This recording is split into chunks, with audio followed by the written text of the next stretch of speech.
Hey, it's Andrew here at BTO Range in Conroe, Texas, and today on the bench we have an interesting gun from Smith and Wesson. It's a model of 1917, sort of. It's actually a Brazilian contract revolver based on the model 1917. A lot of people consider it a variation of the 1917, and that's probably the best way to characterize it, although they were much later than the model, than that particular model. So the original, or the model, true model of 1917, was produced by Smith and Wesson, and a similar revolver was produced by Colt to augment production of sidearms for the U.S. military for World War I. They couldn't get enough semi-auto 1911s out, so Smith and Wesson and Colt tooled up to make a revolver that would chamber the 45 ACP cartridge, and they both did that in their own way. Smith and Wesson and Colt, they both called it the model of 1917, but two different revolvers. There's no parts interchangeability. The cylinders rotate different ways. I mean, they're typical Colt and Smith and Wesson differences, but that gun was in line in Smith and Wesson from September of 17 to January of 1919. So about 170,000 of them were made. And those would be the U.S. property marked guns with the flaming bomb and the various inspector proofs and things of that nature. So after 1919, Smith & Wesson decided to bring the basic model out as a commercial gun, and they did that in 1921. And they're similar. They just don't have the U.S. property markings. A 5.5-inch barrel was the same, six round cylinder, obviously, and chambered for 45 ACP. You could also use 45 auto rim. 45 ACP was designed to be used with some version of a half moon clip or a quarter moon clip or some type of clip to allow for extraction. You can shoot it without the clip, but you have to poke the cartridge cases out of the cylinders. But there is a shelf in there to allow the gun to, or allow the cartridges to headspace correctly without the use of a moon clip. But it certainly helps to eject the cartridges if you have one, or 45 auto rim cartridges, which have a rim that will engage the extractor star. But be that as it may, 1921, the commercial version came out. So in 1937, a Brazilian military contract for this gun was awarded, and there were two basic variations of this gun. The first, the largest shipment of these guns to Brazil occurred in 1938, and they used the commercial frame. So it'll have the commercial markings, basically commercial guns. So it will have the markings that the original 1917 did not have typically. It has the Smith & Wesson on the side of the barrel, and it has the Smith & Wesson logo on the side plate and all of that type of stuff, which and it has the square notch flat top frame with a square notch rear side here, and that's didn't exist on the original U.S. military 1917s. They were all of the earlier pattern. There's some internal differences with the hammer block in the side plate of this gun, which was the current technology in the 1930s on all the other end frames. So the original 1917s did not have that. So serial numbers from about 181,983, 181,983, up to about 207,000 were in that 1938 shipment to Brazil, and this is one of those guns from that original shipment. Now, after World War II, 1946, there were an additional kind of a cleanup of the contract, and a few thousand more were sent, not nearly as many. But Smith & Wesson also, for that later shipment, had discovered some of the older 1917 surplus frames. So those guns were put together using those surplus frames, so the markings would be more in tune to what the older pre-commercial guns were. So there's a little bit of variation there, and we can get really, really deep in the weeds about what that actually should look like, whether it's a round notch. The earlier guns had a round notch instead of a square notch for the rear sight. and that'll help identify them. Now, that said, it's still a low production unit, but the value of these guns doesn't bring what a 1917 U.S. property gun would bring. Uh, these guns were produced basically on a commercial frame to commercial standards, so they had really nice bluing when they left Smith and Wesson. They had the checkered Magna style grips with a silver Smith and Wesson medallion in them typically when they left. But the Brazilians didn't. I mean, I have yet to see a really high condition Brazilian gun that hasn't been redone. Most of them have seen some neglect, and this one is no different than that. We got this gun recently, an over the counter purchase from one of the customers, and unfortunately, it had this current Hogue monogrip on it, which is an abomination to all things holy with Smith and Wesson, and but it is what it is. And there are some reproduction of grips out there, real, actual commercial in-frame grips from that era would run every dollar of $200, and the gun just won't bring it given the conditions. So it's just going to have to live with this as a shooter. So it's a shooter grade gun. So let's clear it real quick, and we'll show you what the markings are on it. So we have a 6-round cylinder N45 ACP, and a lot of people get confused because there's numbers all over this thing as to what the official serial number is. On these pre-war Smith & Wessons and actually even later Smith & Wessons, the official serial number is going to be on the butt of the gun.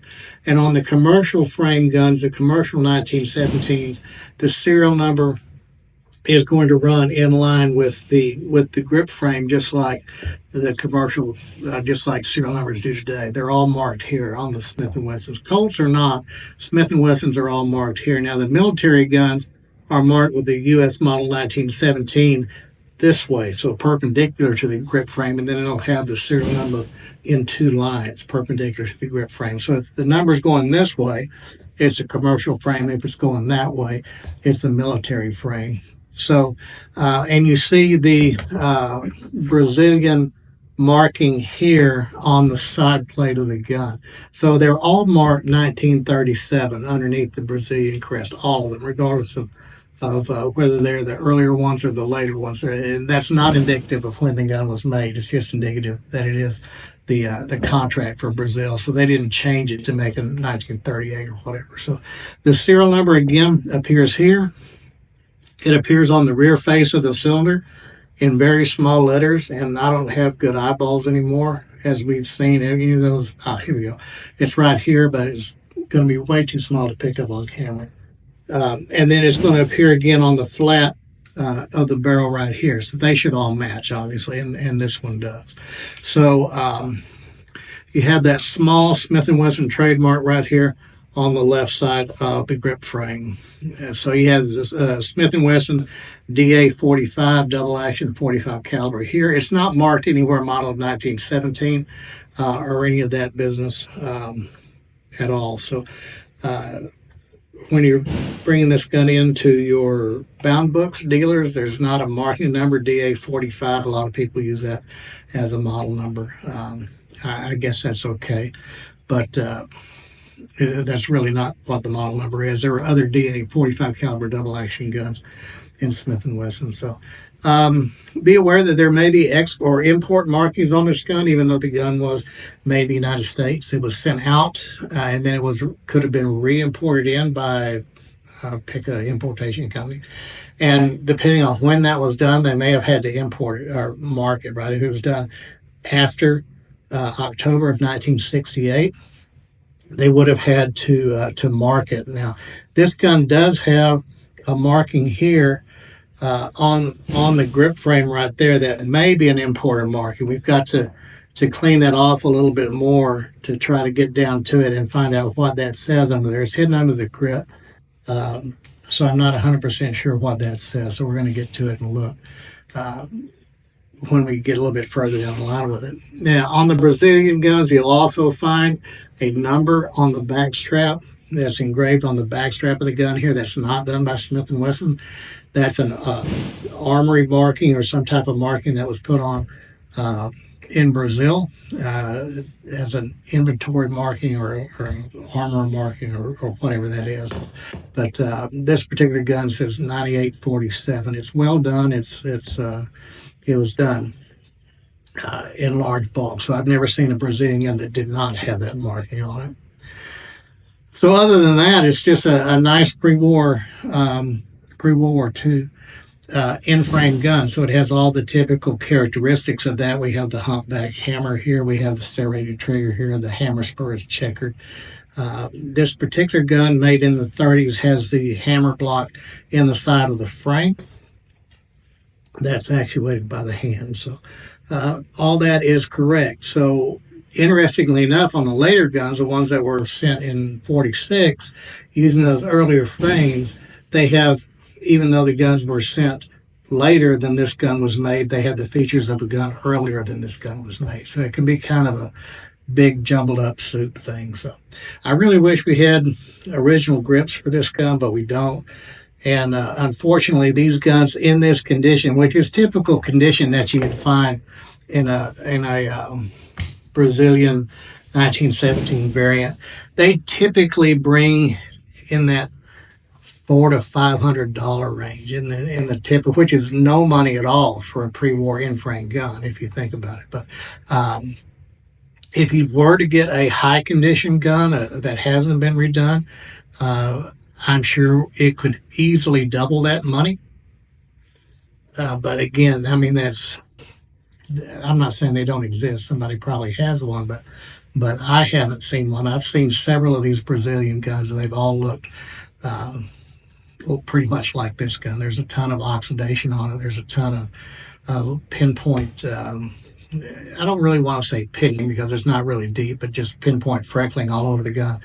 The bore has very light pinpoint pitting in it also, but it's pretty strong, which is, all of this is typical of how you normally find one of these Brazilian revolvers. So what we're going to do now is I'm going to put this god-awful monstrosity of a Hogue grip back on it, and we're going to take it out to the range and shoot it. And just because it's a good piece of history and it'd be pretty cool, you know, if you were these guns went to the Brazilian Expeditionary Force, in my understanding, that were deployed to Italy without any kind of armament. And so the officers and probably military police and some other units of the Brazilian Army were issued these guns. So interesting little World War II history with that gun. So let's put the grip back on it, and then we're going to go out and shoot it.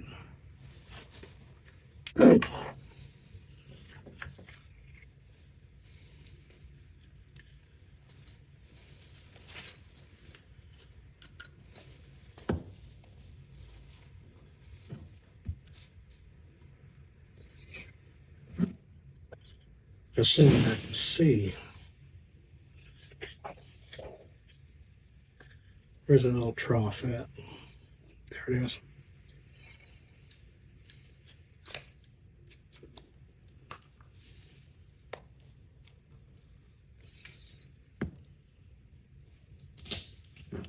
On those Hogue grips, there's a little channel that the pins go through, the locator pins on that little bar that attaches to the bottom of the grip frame. And then this just holds the entire 9 yards on.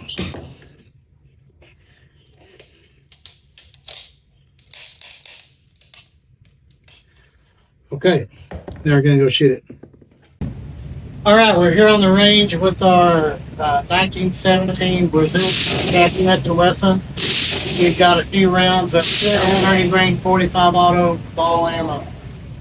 So you can see that when we put them in the cylinder, it stands up just proud of the cylinder face, so that a half moon clip would work. Now, what's not going to happen is the extract is not going to catch these because it's a rimless cartridge. But we'll still be able to shoot them. And if you were on the front lines with this revolver and you didn't have boom clips, you could still get by with this. You would just have a hard time reloading it anytime quickly, right? So we're going to do 6 rounds in the upper chest. I don't want to shoot in the X because the angle's not going to be good. So we're going to try 6 rounds double action in the upper chest of this guy. Ready?